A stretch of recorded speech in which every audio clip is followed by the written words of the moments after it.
شروع اللہ کا نام لے کر جو بڑا مہربان نہایت رحم والا ہے۔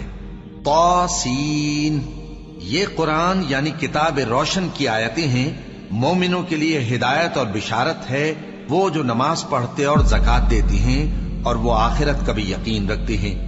جو لوگ آخرت پر ایمان نہیں رکھتے ہم نے ان کے اعمال ان کے لیے آراستہ کر دیے ہیں تو وہ بھٹکتے پھر رہے ہیں۔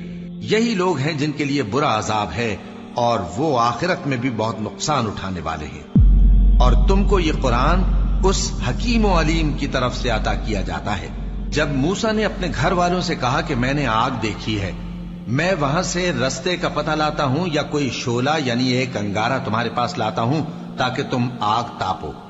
جب موسیٰ اس کے پاس آئے تو ندا آئی کہ وہ جو آگ میں تجلی دکھاتا ہے بابرکت ہے اور وہ جو آگ کے ارد گرد ہے، اور اللہ جو تمام عالم کا پروردگار ہے پاک ہے۔ اے موسیٰ، میں اللہ ہوں، عزت والا، حکمت والا، اور اپنی لاٹھی ڈال دو۔ سو جب اسے دیکھا تو اس طرح حرکت کر رہی تھی گویا سانپ ہے، تو پیٹ پھیر کر بھاگے اور پیچھے مڑ کر نہ دیکھا۔ فرمایا، اے موسیٰ ڈرو مت، میرے پاس پیغمبر ڈرا نہیں کرتے۔ ہاں، جس نے ظلم کیا پھر برائی کے بعد اسے نیکی سے بدل دیا تو میں بخشنے والا مہربان ہوں۔ اور اپنا ہاتھ اپنے گریبان میں ڈالو، بے عیب سفید و روشن نکلے گا۔ ان 2 معجزوں کے ساتھ جو 9 معجزوں میں داخل ہیں فرعون اور اس کی قوم کے پاس جاؤ کہ وہ بدکردار لوگ ہیں۔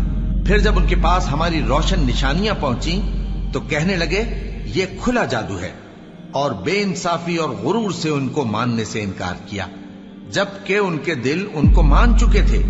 سو دیکھ لو کہ فساد کرنے والوں کا انجام کیسا ہوا۔ اور ہم نے داؤد اور سلیمان کو علم بخشا، اور انہوں نے کہا کہ اللہ کا شکر ہے جس نے ہمیں اپنے بہت سے مومن بندوں پر فضیلت دی۔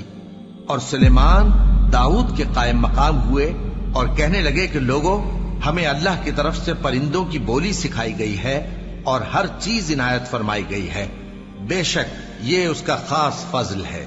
اور سلیمان کے لیے جنوں اور انسانوں اور پرندوں کے لشکر جمع کیے گئے اور پھر ان کی جماعتیں بنائی گئی، یہاں تک کہ جب چیونٹیوں کے میدان میں پہنچے تو ایک چیونٹی نے کہا کہ چیونٹیوں، اپنے اپنے بلوں میں داخل ہو جاؤ، ایسا نہ ہو کہ سلیمان اور اس کے لشکر تم کو کچل ڈالیں اور ان کو خبر بھی نہ ہو۔ تو وہ اس کی بات سے ہنس پڑے اور کہنے لگے کہ اے پروردگار، مجھے توفیق عنایت کر کہ جو احسان تو نے مجھ پر اور میرے ماں باپ پر کیے ہیں ان کا شکر کروں اور ایسے نیک کام کروں کہ تو ان سے خوش ہو جائے، اور مجھے اپنی رحمت سے اپنے نیک بندوں میں داخل فرما۔ اور جب انہوں نے پرندوں کا جائزہ لیا تو کہنے لگے کیا سبب ہے مجھے ہدہد نظر نہیں آتا، کیا کہیں غائب ہو گیا ہے؟ میں اسے سخت سزا دوں گا یا ذبح کر ڈالوں گا یا میرے سامنے اپنی بے قصوری کی واضح دلیل پیش کرے۔ اللہ اکبر، اللہ